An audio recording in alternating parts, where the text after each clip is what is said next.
Hi guys, I'm Mark and I'm an Oyster boy, and just over a year ago I released a video about how to make a wine kit. That was a Winexpert Reserve Montepulciano wine kit, and in all honesty it was delicious. The video about how to make it was pretty good, but after that things went properly downhill. I tried to make a video about how to package it, but I decided to package the wine in these bag-in-boxes, which are pretty good actually once you know how to use them. But unfortunately, I didn't want to be seen on camera just spilling wine all over my feet, which is ultimately what happened. But they are a great product. I still would use them, and I still do use them, as you could see by the fact I've still got wine in some of them, and I've got some other things in the other ones because they are reusable. Now, we did review this product as well. We did a review of the wine, and I never released it, mainly because me and Penny reviewed this wine after a long day on the beers, and we're absolutely hammered. So what I'm going to do now is I'm going to quickly try some of this wine and tell you what I think of it now when I'm sober.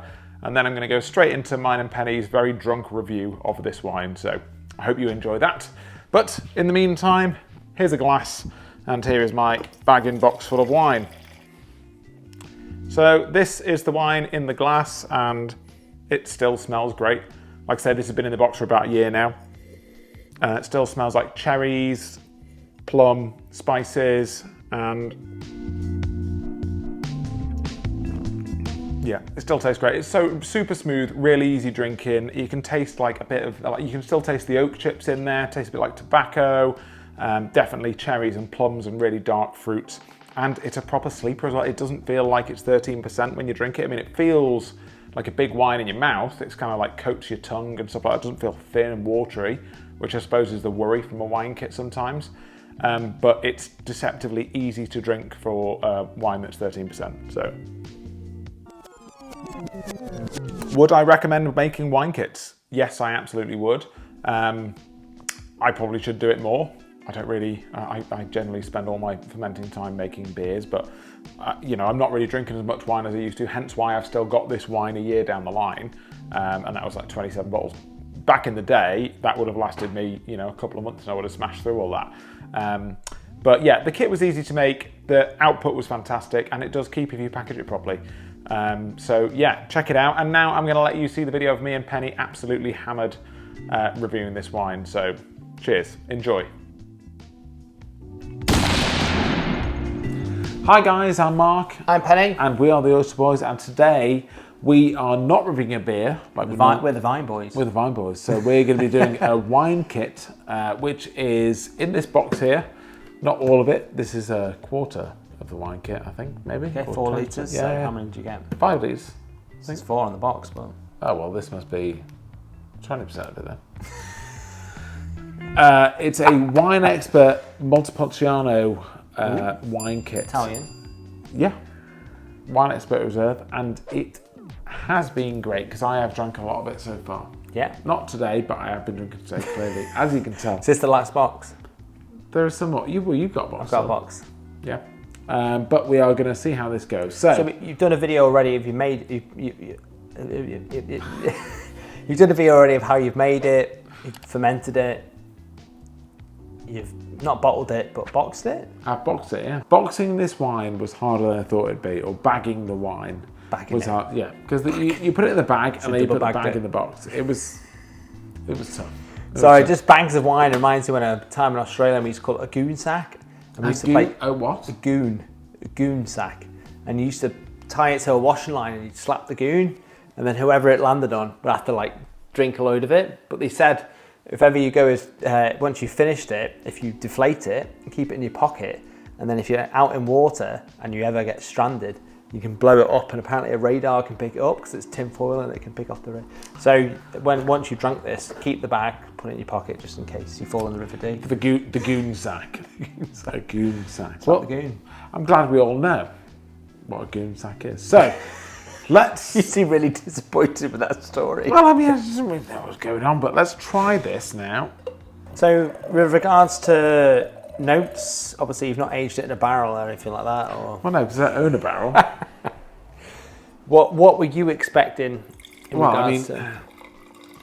Let's just take it face value for a glass of wine you've been served at someone else's house, right? So, because that's how we do the beers. We're looking for the best beer. Let's look for the best wine. Okay. I mean, my experience is limited when it comes to wine, but you're quite a a wine, good wine. I like So wine. if someone said, if we were at a table of dinner, I would let Yeah. you pick the wine. Love the colour, love the way it's like clinging to the glass. It's got legs. I'd probably give it an 8. I mean, certainly, yeah. I mean, well, And these are large glasses as well. yeah. I mean, I don't know wine. It looks tasty. I do like red wine. I wouldn't necessarily know I know my wine, but okay. Well, I'm just gonna have to mirror you on that because I don't. Well, I think aroma is one. Yeah, and then we can get once we get into taste and smell, I'll be all right. But the looks is good. I mean, well, firstly, I can smell it from here, and it's definitely. I know now and again we get a few Bordeaux wines, we get that oakiness come through it. Yeah. I get none of that. I just get loads of. I can smell like strawberries and stuff.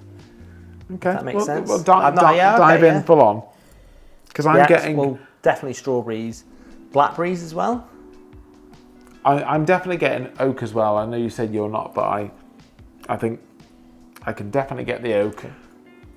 Strawberry, yeah, boysenberry. For me, it's really jammy, and I don't get that much of the. But obviously, you've got a better wine. But it's really fruity. Strawberry is the standout smell I get.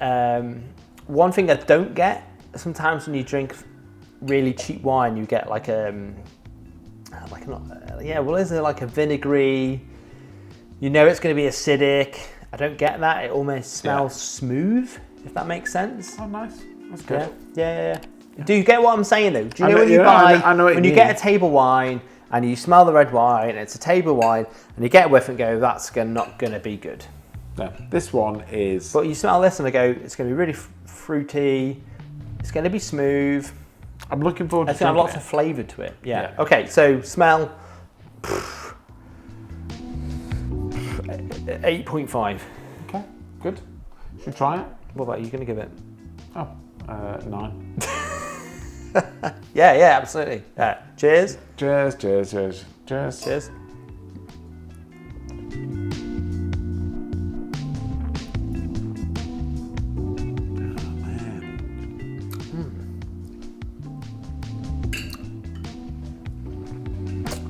Easy to drink. Too easy, if one might say. It's super, super smooth. As soon as it hit my mouth, I was getting like a really fruity flavour from it. It really coated the tongue really nice, if that makes sense. Yeah, absolutely. It was very welcoming to drink it. Like I say, it's really difficult for me to say because beer is usually my go-to, but it coats the tongue really nice. I'd say it's like medium long on your tongue. You get it, it's a little bit, and then it sort of goes. A lot of fruit and maybe a bit of woodiness at the very, very, very end. So the kit came with a bag of oat chips that you put in while you're fermenting it, and it has added an oaky flavour, but it's not too much, is it? It's not like disgustingly oaky, like that you. Oh, absolutely not. You feel like you chewed a branch while you're drinking it or anything like that. I've drank a lot of shit wine in my life. I'd probably say I drank more shit wine than good wine. Yeah. Most people have actually. Most people have drank more terrible wine than they have good wine. And this is definitely on the. And especially people that are watching this video, because they're all homebrewers, you're all cheap. The same as we're cheap. So you have drank some fucking shit wine. Well, I mean, I've never made wine before. You might have. The fact this is a kit is actually blowing my mind. Because you can go down to a lower co-op today because you just generally want to pick up a red wine because your wife or your partner said, right, we're cooking steak. Can you go down to co-op, pick up a red wine? You pick up a £7 bottle, and it's going to be nowhere near as good as that.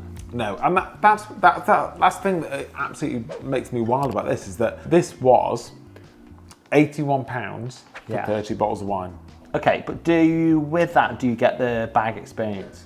How much are these bags and boxes? No, so the bag in box is an extra, let's say, 20 quid on top. For all the boxes? Yeah, so for that I got enough boxes and bags to do the whole kit. But the box and bag, this is all reusable. So it's less than £1 for... Yeah, but this is reusable, right? So this box is reusable, and the bag inside is reusable. You can wash it out and use it again. Okay, so it's just like having your normal bottles. It's like having beer or bottles. Kegs. You never put a value on a keg, do you? Well, no, because you can use it again. Yeah, okay, that's a very good point, yeah. What I would say is with this as well, because your partner has a sensitivity to sulfites in wine. Has a sensitivity to sulfites in Yes. wine. Right, so you can't have those. You buy a wine kit, it comes with everything in a distinct package. If you wanted to not put the sulfites in, you don't have to put the sulfites in. That's it. You just take that risk yourself. Yeah. But it's pretty good, isn't it? Pretty good. Yeah, very surprised. I was a bit. Well, I'd say. No, it's just very. Well, I was, I've always heard, school teachers and, odd people that make their own wine. You get tangerine wine and plum wine and stuff like that. And when you, when you actually get the right stuff, it's fucking nice wine. I think if you give that to the average person on the street and said, "What do you think of that?" Like, oh, I reckon that's about £10 to £15 per bottle they would pay. I reckon. So I think roundabout this kit is very easy to make with minimal equipment. You need 2 buckets, a siphon and a spoon, and then you need something to put it in. That can either be bottles, a keg if you want to put it in a keg, or box and bag. You can keg it if you want. Yes, they say, yeah. Put the gas in at the top and you probably have to use nitrogen rather than CO2 because otherwise it gets fizzy. Yeah. Right. So you can package it however you want, but this wine is pretty fucking delicious. Yep. And it's very fucking cheap. So. Yeah. There you go. I can't even remember why we were up to with scoring. Did we score it for taste? I don't even know if we are scoring it now. All right. Okay. We're just talking about it. Yeah. We're just chatting wine. Chatting wine. Have you got that cheese board and bread? Bring them out. I offered, mate. You didn't I'm joking. So anyway, regardless of what the score you were looking for was, this wine is pretty tasty. I endorse it. So sessionability, how many, have you managed to... How many bottles of wine would I have? Or? How many, have you finished a bottle in a night? I think I finished more than a bottle in a night, yeah. So there you go. So yeah. So anyway, thanks for watching, guys. I think it's good. It's a good conclusion to the series. It was supposed to be a 3-part, but it ended up being a 2-part. I don't know what to say about that. The 3rd part might come out. What's the 3rd part? Just your hangover the next day. Yeah. It's me tomorrow morning, like, oh God, I feel like shit. So, right. Oysters out.